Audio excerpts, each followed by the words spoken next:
let's transition away from the Super Bowl and to some other goings on in the NFL right now.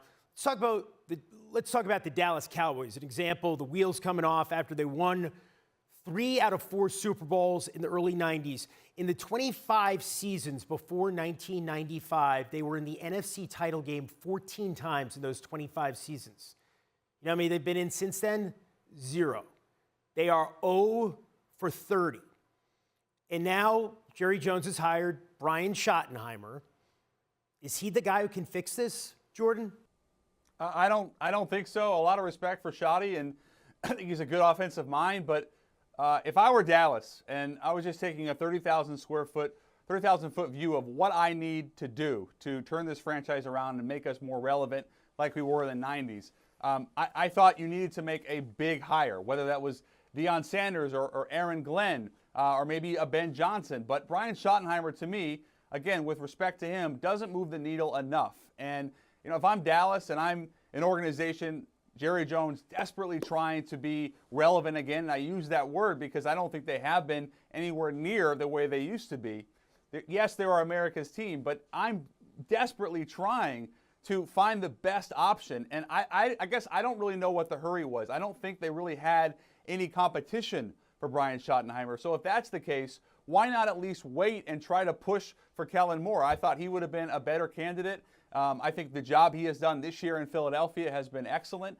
And obviously he's a candidate with the Saints and he's been in Dallas. But if you want to bring someone that has been in your building, I get that. But I thought Kellen Moore fit that mold more. And I just didn't understand the hire, if I'm being completely honest. Well, they knew Kellen Moore. They had him in the building. And they didn't want to wait for him. And they had Brian Schottenheimer in the building. And Brian Schottenheimer, a dozen years ago, was the hot head coaching candidate that Ben Johnson and Aaron Glenn and Liam Cohen were in this cycle. That was once Brian Schottenheimer. And for whatever reason, he got bypassed the same way that Steve Spagnuolo got bypassed. And I know Cowboys fans aren't all that excited about the hire. But I think Dak Prescott has enjoyed working with Brian Schottenheimer. And Brian Schottenheimer spent his life around football as the son of Marty Schottenheimer.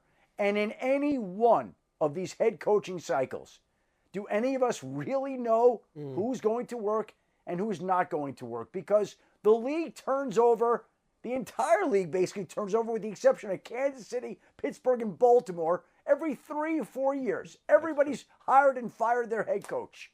Okay? So we don't know whether Brian Schottenheimer is going to work or not work, but here's the deal. Jerry Jones believes in him, and they've had him in the building, and they know him, and he's the son of a football coach. And his chances of succeeding are as good as anybody else's hired in this head coaching cycle. We're arguing for Steve Spagnuolo getting an opportunity. Brian Schottenheimer, almost as worthy, just as worthy as Steve Spagnuolo. He's waited. He's bided his time. He's learned. He's grown. Maybe it's going to work. Maybe it's not. But that's what the Cowboys believe gives them the best chance to win right now.